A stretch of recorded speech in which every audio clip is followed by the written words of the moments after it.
went to prison yesterday. I was very, very, woo! And I was What's very... this with old men with walkers and canes? Yeah. Well, he didn't go to prison, did he? He's been taken to hospital. That was the latest thing this evening. So with heart problems. Nothing too trivial, we hope. Anyway...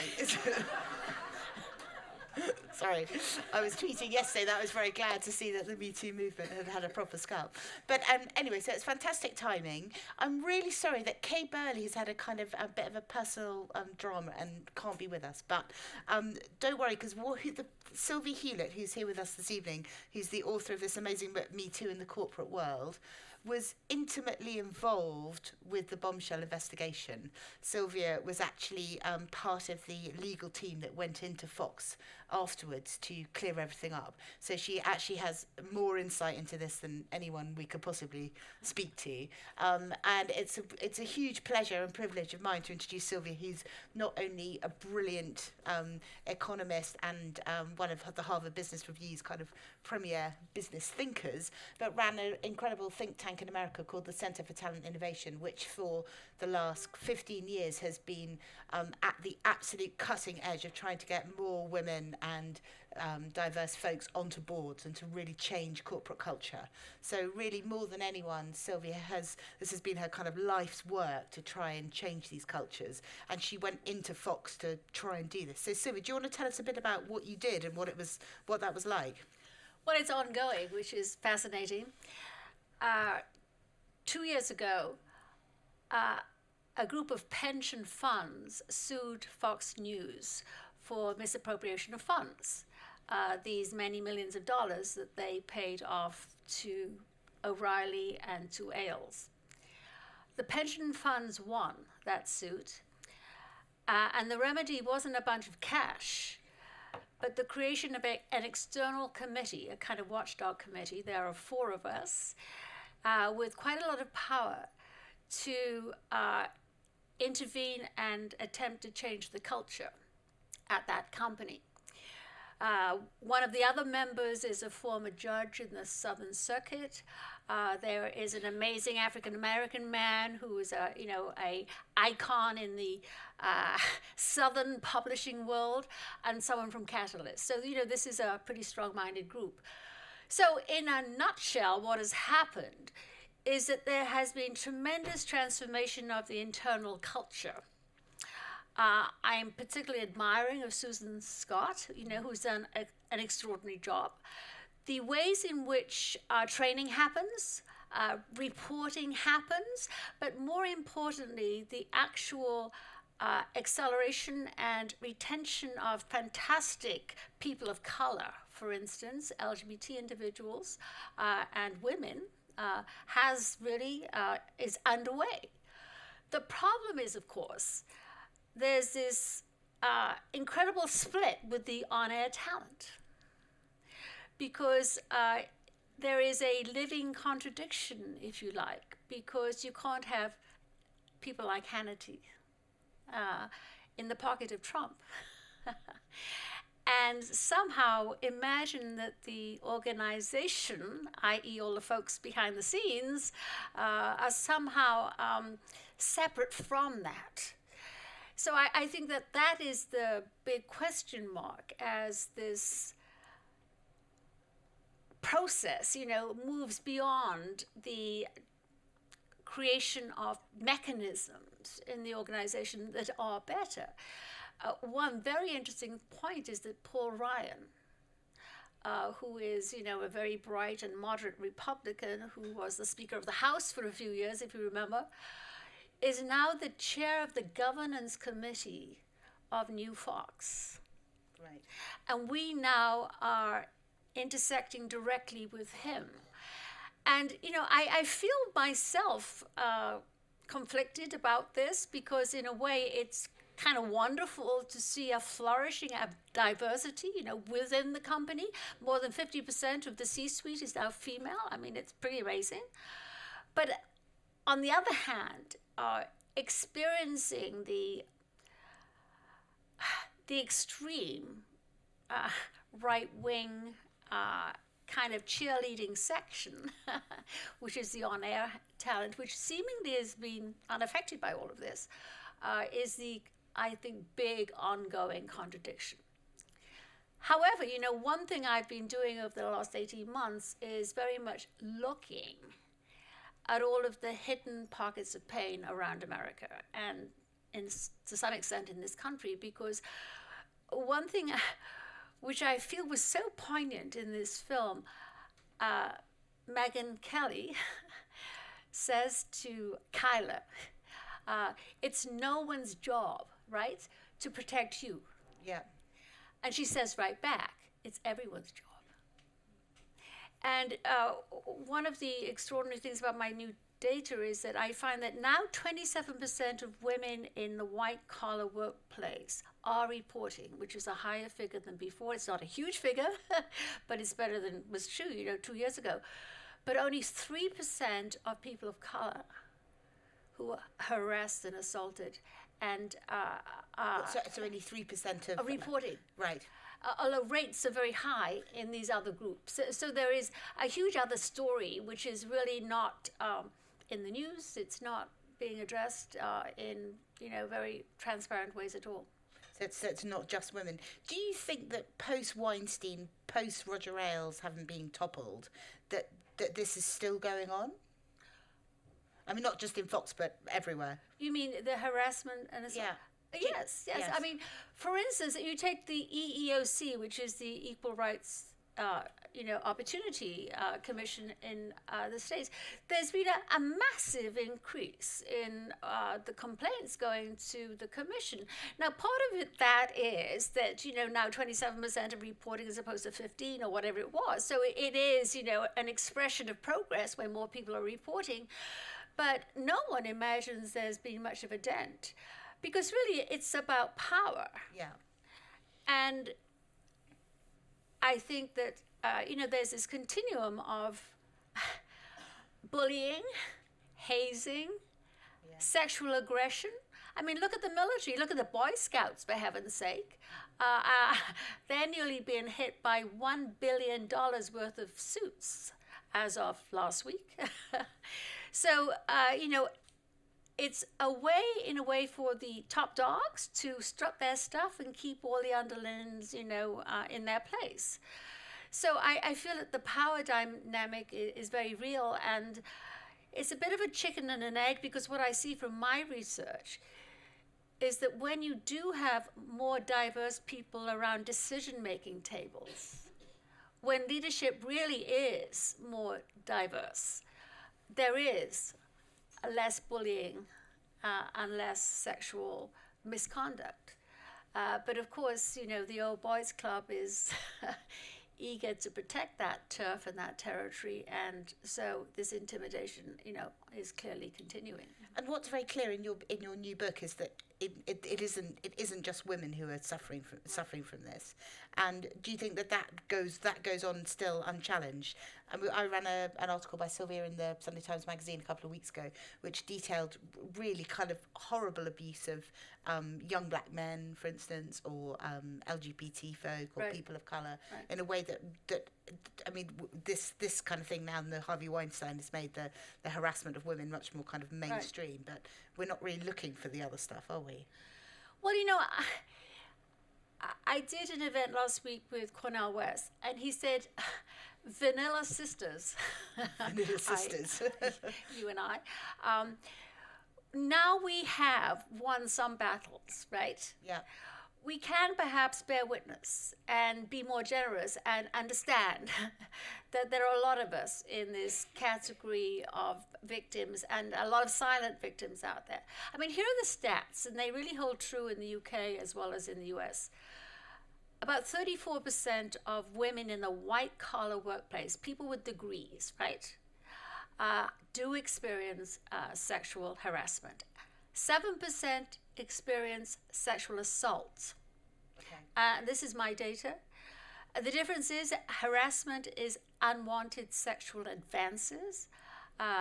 Assault is unwanted sexual contact. Touching. And that is groping to rape, right? It's the more violent stuff.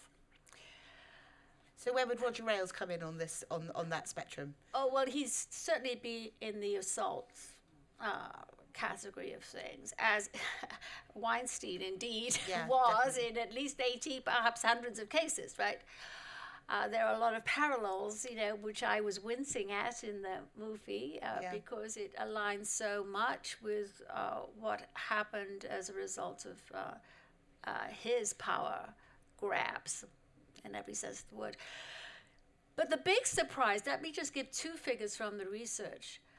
21% of men of color in the workplace with degrees, I'm not talking about, any kind of underprivileged group, these are white collar workers, experience harassment and 7% abuse. And if you look at gay women, they've got the highest rate of all. 42% experience harassment because they get to be harassed by both women and men, right? And it's not talked about. My son is gay, so I had an avenue to lots of great interviews because this is not just data. There are extraordinary interviews, which Eleanor was kind enough to help get out there 10 days ago. But if you talk to women, I mean, there is a gay woman in the film, Jess, right? Yeah. She has the picture on her desk, which Kayla puts away for her. But interestingly, at the end of the film, she puts it away again. Yeah. Because she realized that even in this new era of being upfront about what Roger did, it still wasn't safe to be a gay woman. Yeah. And so what we see is that intersectionality matters. Some of the individuals who are most at risk are kind of brown women who are also gay, right? Or a man I feature in the piece in the Sunday Times who is a Middle Eastern manager in the tech sector, highly skilled, risen up the ranks a little bit, but he is gay and he's on a dodgy visa, right? So there are 3 forms of discrimination coming up against him. And he told this story, which was a London story, of going to a team, let your hair down kind of party. They had just won a big,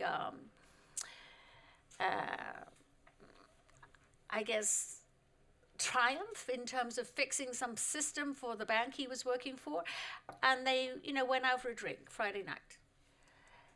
The managing director, who was the team leader, drank too much and beckoned Cameron over to join him at the bar. He was sitting on the bar. He was surrounded by shot glasses. Well, Cameron sensed some, danger. So he pretended not to see and went outside for a smoke. A couple of seconds later, the managing director came charging out, grabbed him by the tie, rammed him up against the wall and did a kind of fake, rape in front of everyone. And he tightened the tie so brutally that he was gagging and tearing up, and he was a total wreck. He fled the scene because 2 of his direct reports were there. I mean, it was so profoundly humiliating. And he never went back to work. He got the bank to transfer him to some other place. He took a demotion, but there was no way in which he was going to report this. It was humiliating beyond belief, but he also knew that this guy, who just said it was a piece of horseplay afterwards, he really was the top dog. He held all the cards, and particularly given his visa situation, there was, and this was recent. So there are lots of stories as well as the data. In your book, you particularly single out the media sector as being particularly bad. Yes. Do you want to explain a bit about kind of why that is? Well, this data which I collected with the University of Chicago is very good data, is representational data. Really allows you to see what happens in different industries. Well, let's have some guesses. Which industries do you suppose have the highest level of ongoing harassment and abuse in general? Pardon? Politicians. There you go. Well, if you take the private sector, it's the media and it's tech. Banking and the law are pretty low down the list. When I say low down the list, only 20% of their white-collar workers, are struggling with this, as opposed to 42% of folks in the media. And one thing which seems to be in common in the media and tech is there are a lot of brilliant jerks who are thought to be indispensable to the business. Like Roger Ailes. Yes, he was stars, making them right? a lot of money. Stars. Or Kapalik at Uber, or the yes, people who are yes, making so Kalanick, much money. yes. Yeah. It's as though they are seen as totally irreplaceable, right? Mm-hmm. Whereas, it's hard to name, 10 famous people in the magic circle who are managing partners. They're faceless, nameless kind of people. But more importantly, I think both law and finance actually have had a whole bunch of scrutiny. Mm-hmm. And for instance, if you are even accused of sexual harassment in banking, it has to be reported to the SEC, and it follows you around for the rest of your career. So there are real kind of sanctions in place in some industries, but it's the Wild West in media and in technology. Because of the kind of cult of particular personalities. Yeah, I mean, Arianna Huffington's always talking about, the brilliant jerks at Uber that, got away with murder. But if you'd say, I love the military and politics, totally, you're totally right. The scandals in Congress and in the Marines are really heart-stopping, and they continue unabated, and is a very high percentage of the total. And fashion. Well, fashion is under the media umbrella, at least in the American stats, perhaps not here. Men are particularly at risk in the media. And it's because of the auditioning system. And what do you mean by men are particularly at risk? Very high rates of abuse of men. Oh, okay. The modeling business, men are total prey, and in fashion and in retail. But again, it's an unsung story because they're very afraid of being laughed at, particularly when the abuser is a woman. And they're young. Yeah. Yes. And this is about power, right? It's not Yes, just about. right, It's yeah. not just about right. sex.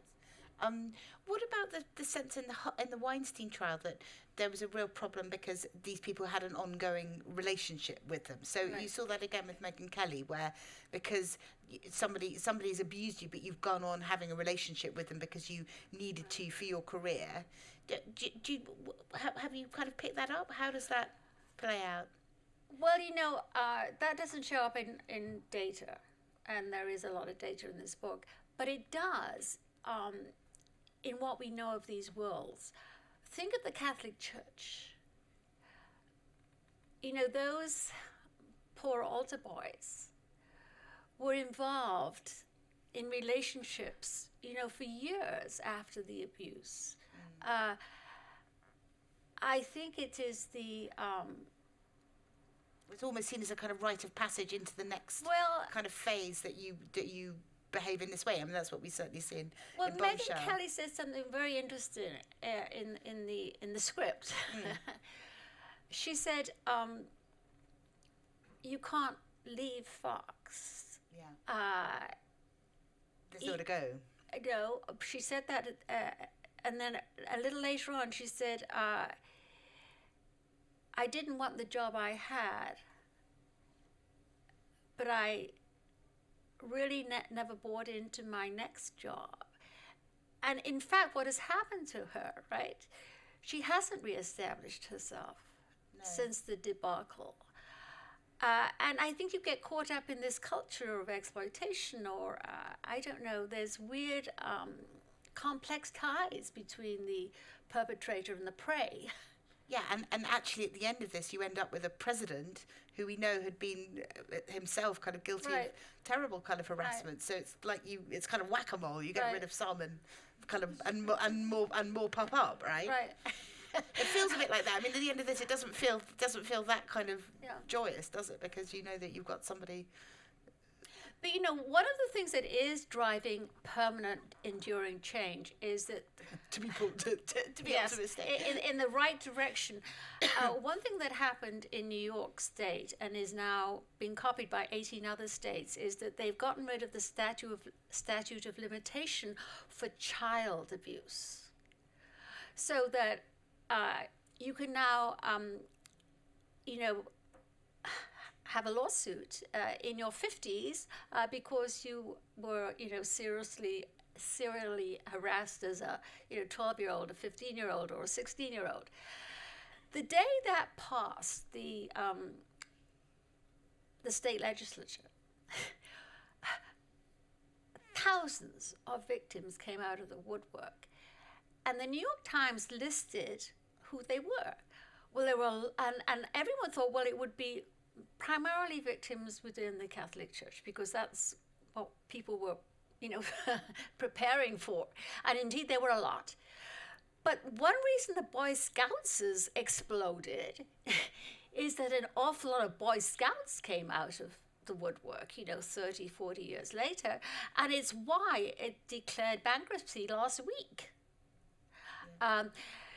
So, what I'm seeing is that for the legal system, which is, super flawed and very litigious in ways very few of us can ever afford, nevertheless, there is huge pressure right now to get rid of NDAs, right? Yes. Mike Bloomberg, got hit by it in the debate earlier this week. And clearly, they still are kicking around many corporations, but Google has decided not to use them anymore, for instance. So these are for sexual harassment cases. Yes. So I think in some very slow ways, the wheels are turning, and in ways that are enduring, and will, in the end, benefit everyone who has been victimized. And you were saying to me earlier that there's now actually a massive financial penalty for companies which allow this to go on. Well, I interviewed senior people in about 90 companies for this book. And there is some very slow, good news happening. For instance, the chief risk officers of major companies are now centrally involved in this. I interviewed the chief risk officer of Citigroup, a very charming, Asian fellow. And he said, guess what's on my docket these days? It's sexual harassment. It never used to be there. And really what he was saying is that it's seen as a strategic risk. Yeah. And it's now his response. It's not off in D&I, right, or HR. It's on his, on his list of responsibilities. And that's good news, because they're taking it very seriously. It's clear that there are kind of four kinds of costs that increasingly corporations are waking up to. First off, there are the lawsuits and the settlements.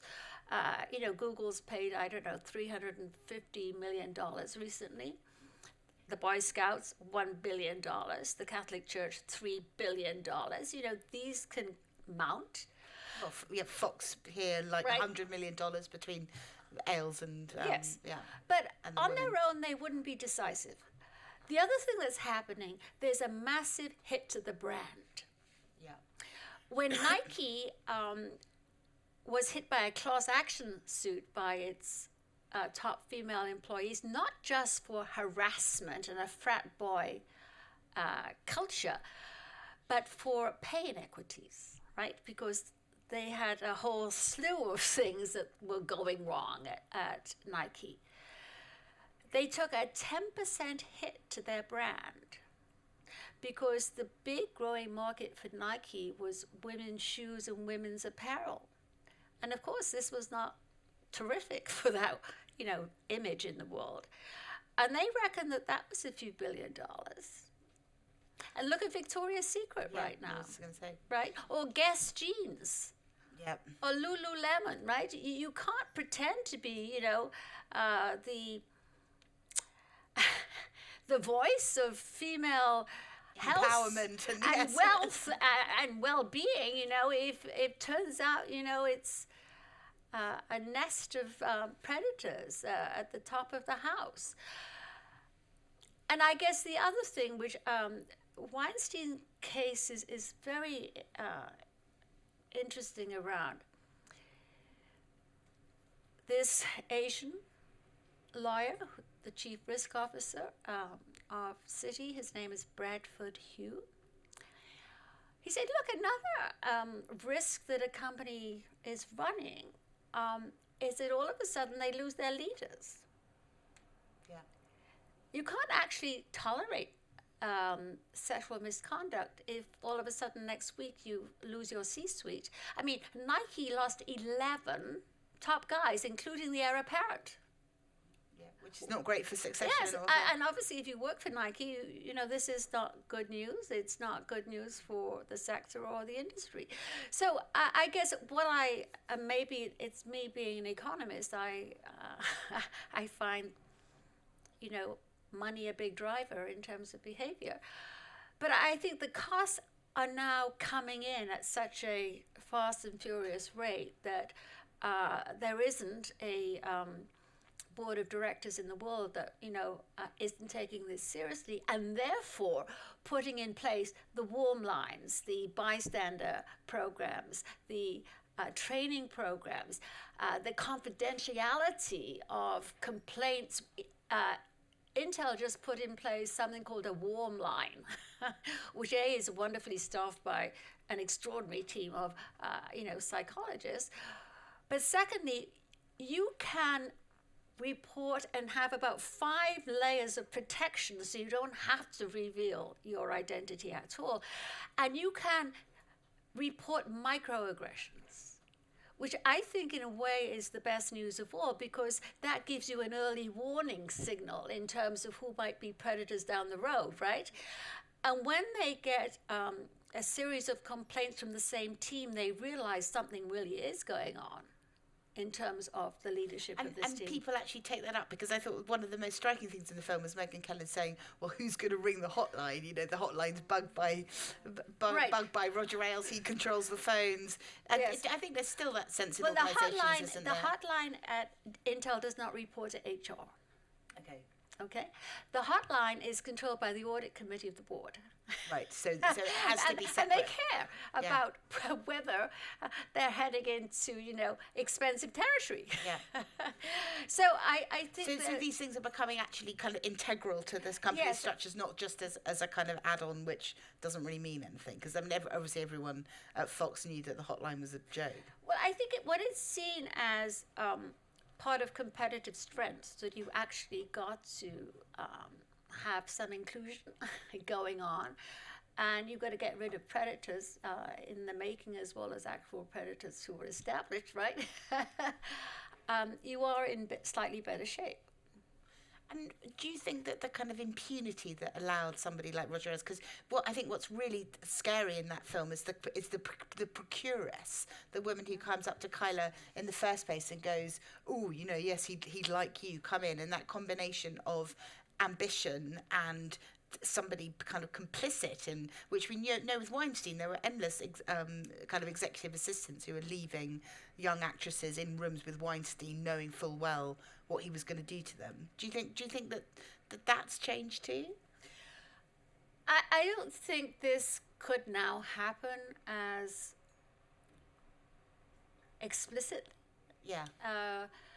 And I think for several years it hasn't happened in law firms or on Wall Street. I know the city a little less well. I think it probably still happens in Silicon Valley. Yeah. You know, I have two daughters in their 20s. You know, I have a very definite opinion as to which sectors they might want to avoid.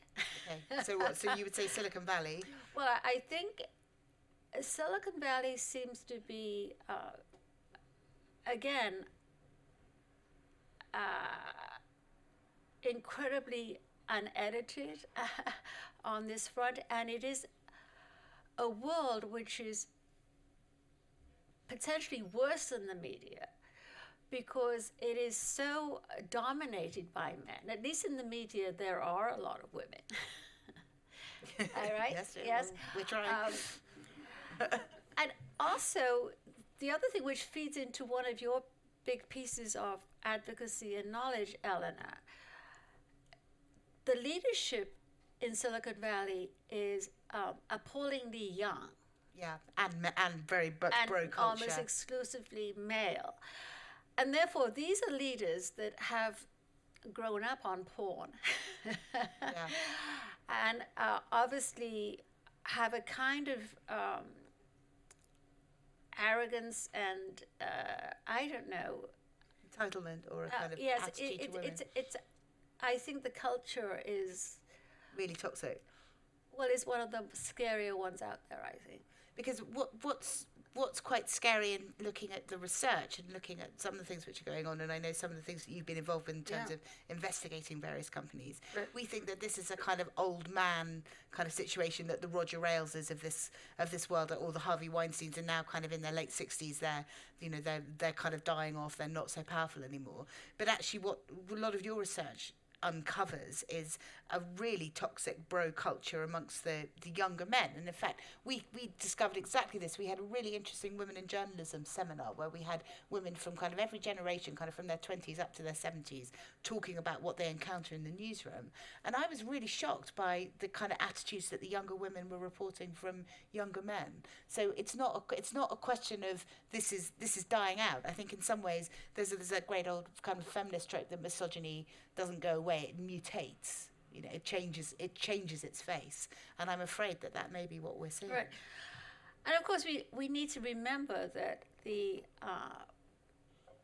women of color, the LGBTQ folks, and the brown and black immigrants in Silicon Valley are part of this storyline. It's not just white women.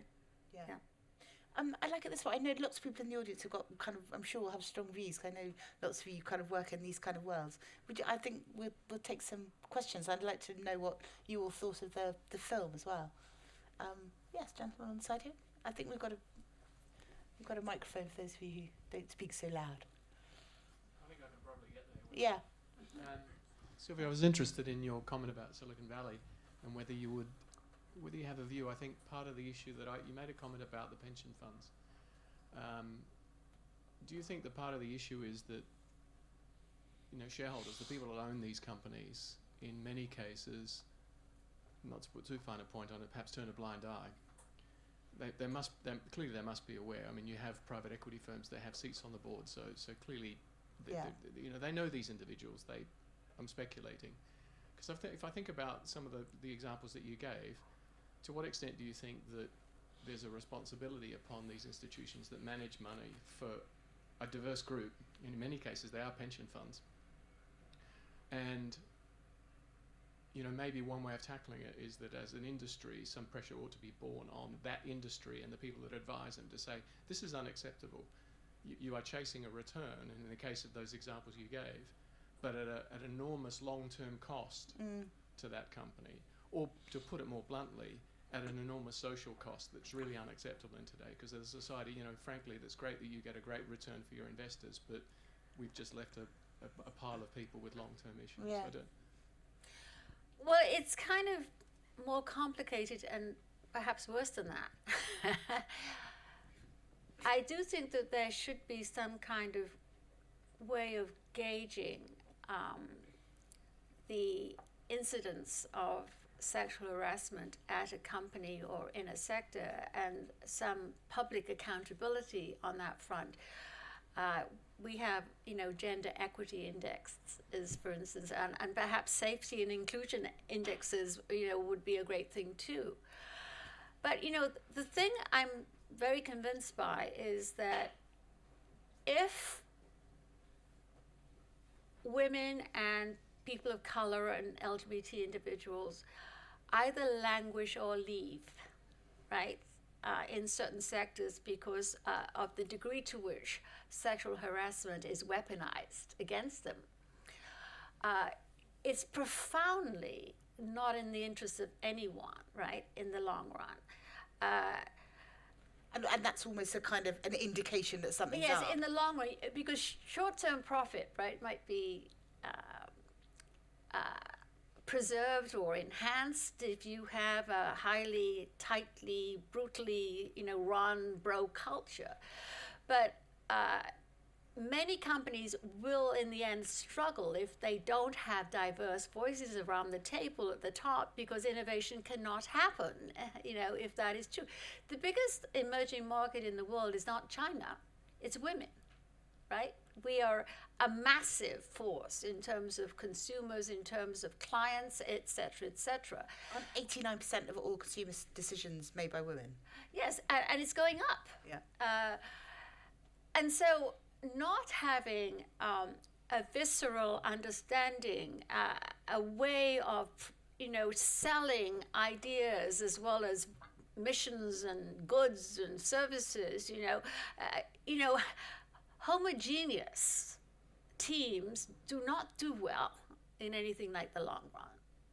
But they're in the short term, the brilliant jerk can Yeah. be the one who's come up with a fantastic idea, which has founded the company, or I Right. mean, they can create massive kind of short term, kind of huge value, which is why they get away with it, and that's very much what you see in, Right. in Silicon Valley. That you get that kind of brilliant founder who's made the shareholders, $50 billion, and they totally turn a blind eye to the fact that what they're doing is actually terrible. That's the problem, and that's the kind of the tension, isn't it, with the pension fund, because they want the return, so they turn a blind eye to the behaviour. But in the end, it comes back to bite them. If you look at Uber, for a while, everyone was going to boycott Uber because their internal culture was so terrible, and the things that the leader was doing. Right. Let's move on to lady here. Have we got the microphone?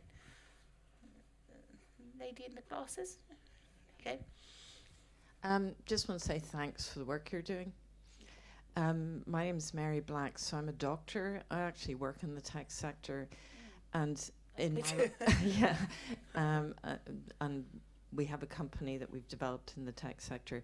I've also worked with UN, academia, war zones. I've been head of child protection for UNICEF in Bosnia after the war, so I've seen an awful lot of predators in my time, and I've had to deal with everything from child rape to UN soldiers trafficking women, and I've had to make decisions at every stage when I would speak out, when I would not. And I haven't spoken out all the time.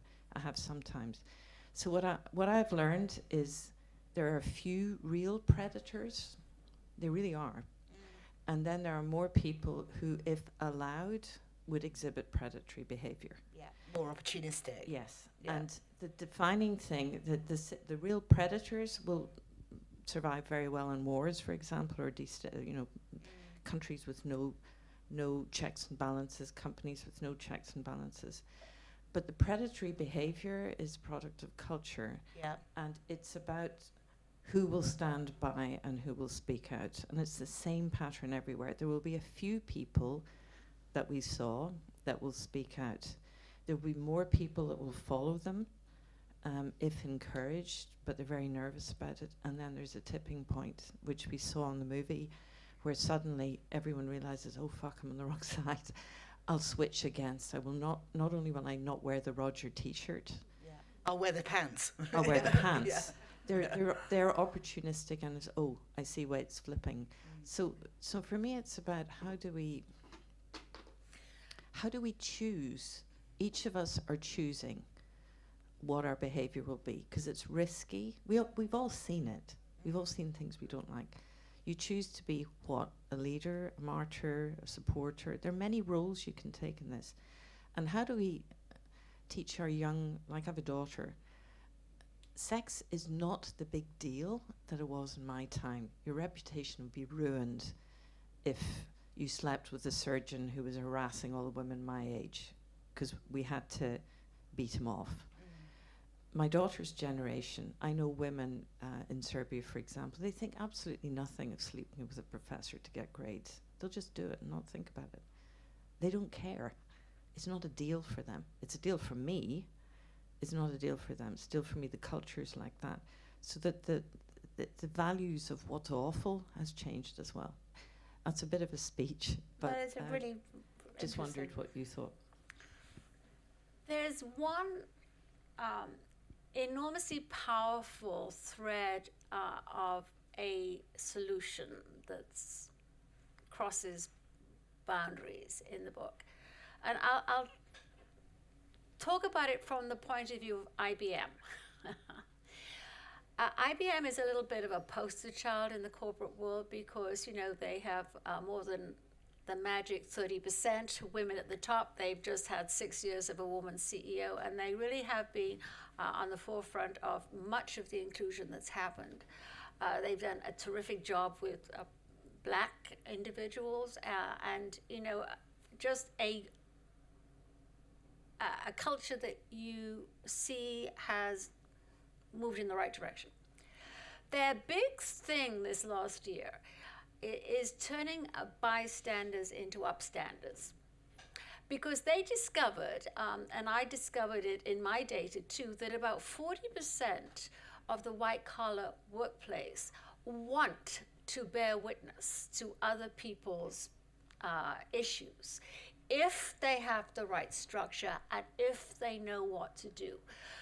This is very shared between men and women. In fact, men want to do this a little bit more than women. And what I see in my data is that we desperately need effective allies. And it's how to get the better angels of people's natures working, you know, on the side of progress.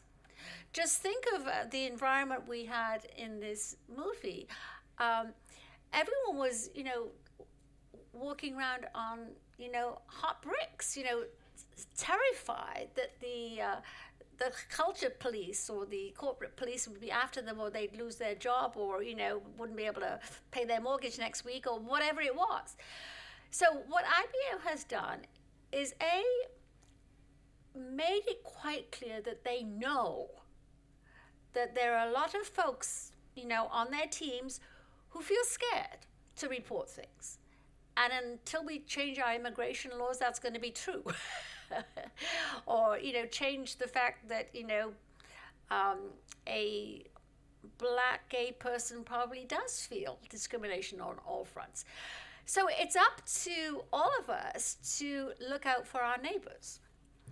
And again, the beauty of the IBM thing is that they do this training with everyone from, you know, the C-suite down to the intern.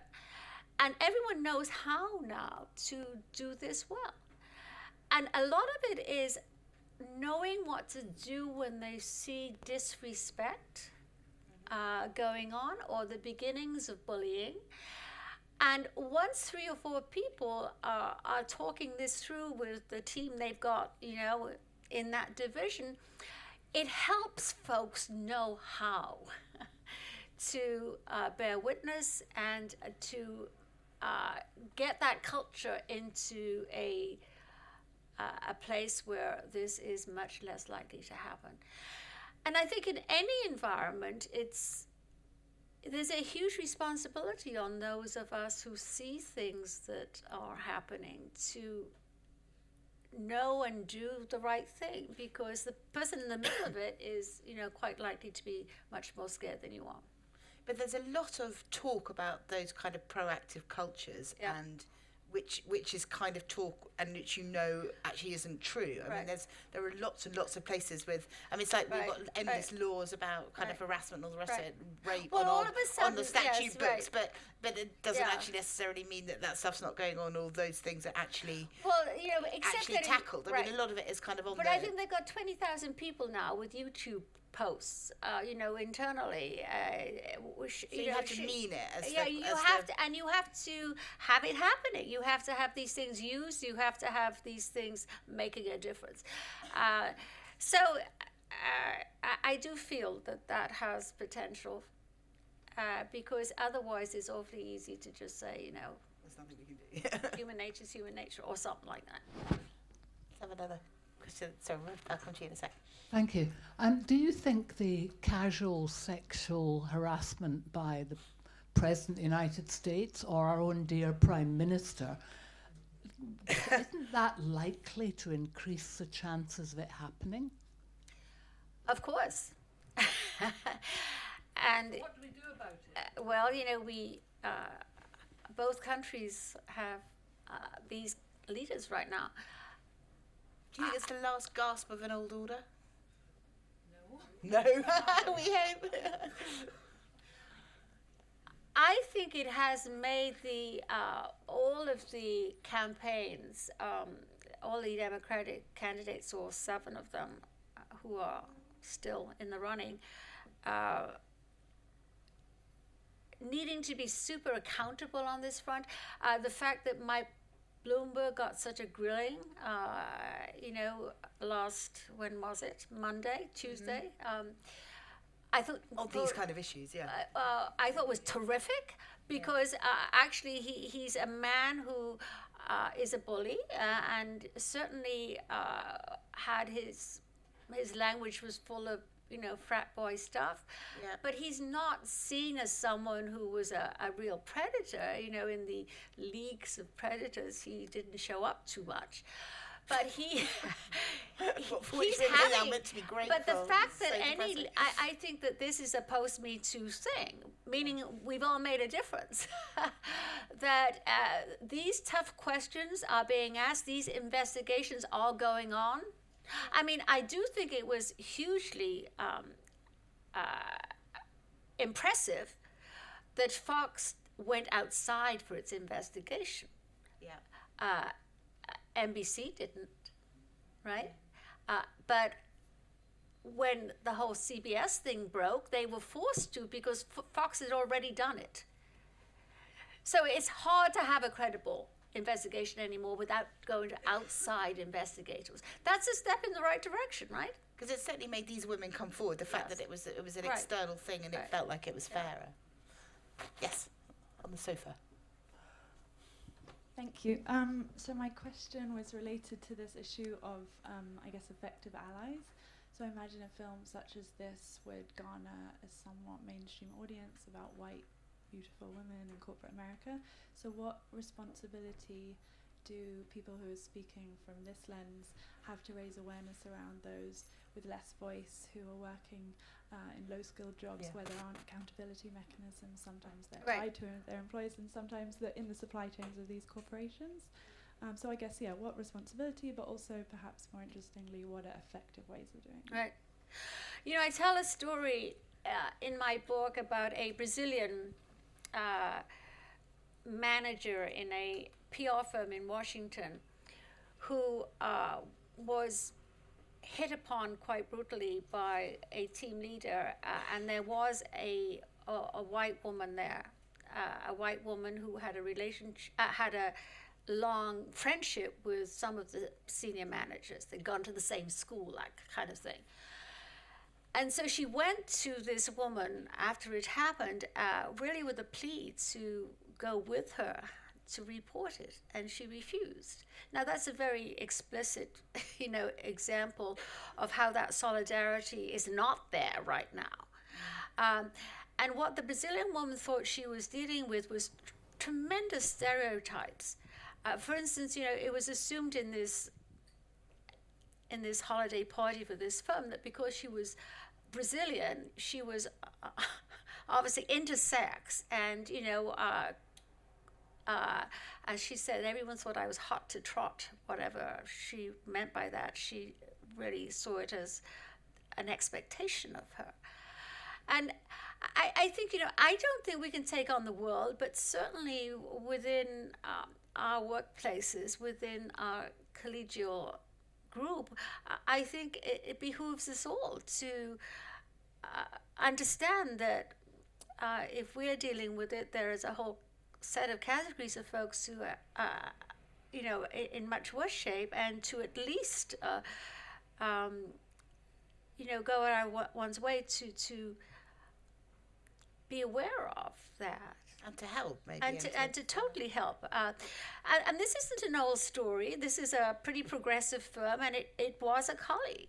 Did you notice in this film that when Megyn Kelly's husband turned up with the 3 kids as a surprise, that there was the nanny in the background, the nanny right, in the background, yeah. who was clearly not white. Yeah.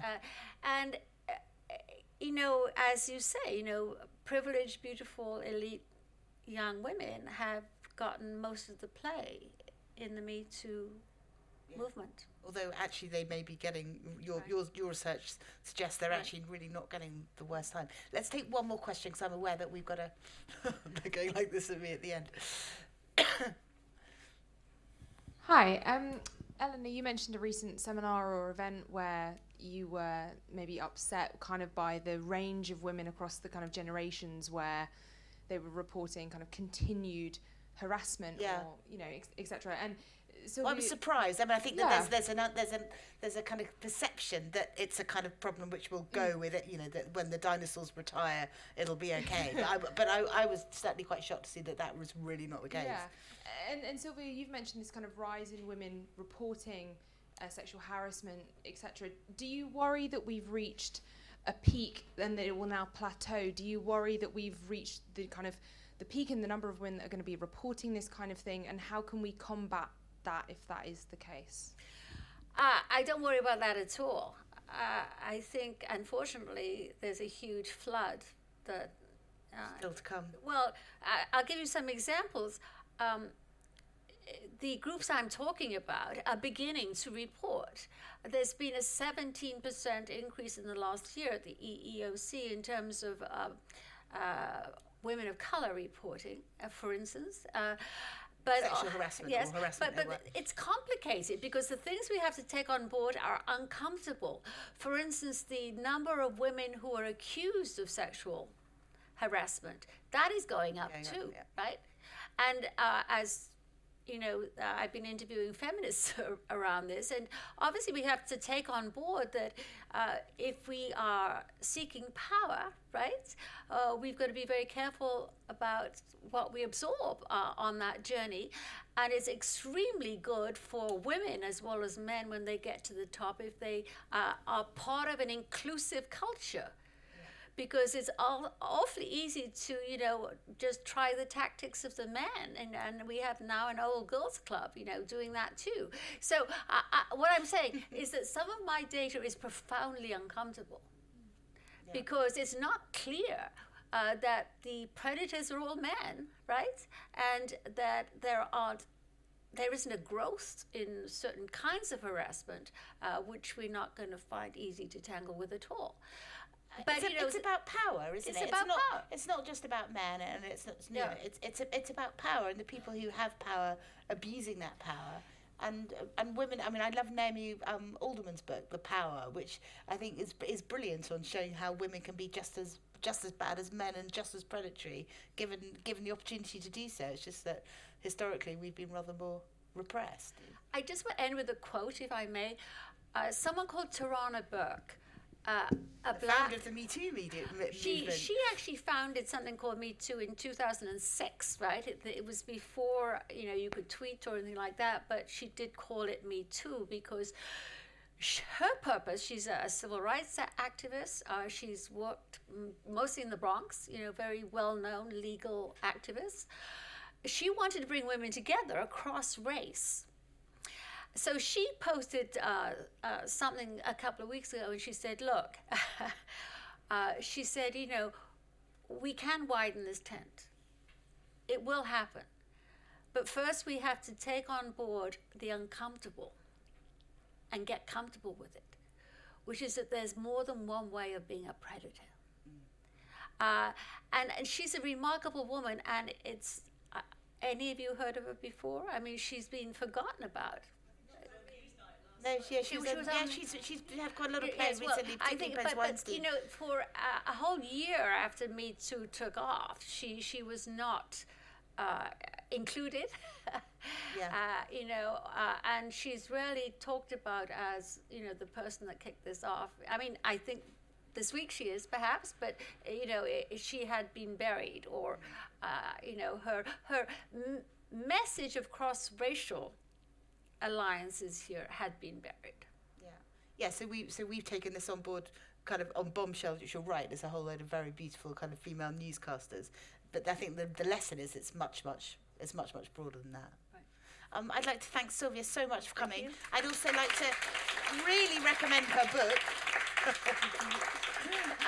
And thank you all for coming too. And thanks to the Frontline Club for having us again.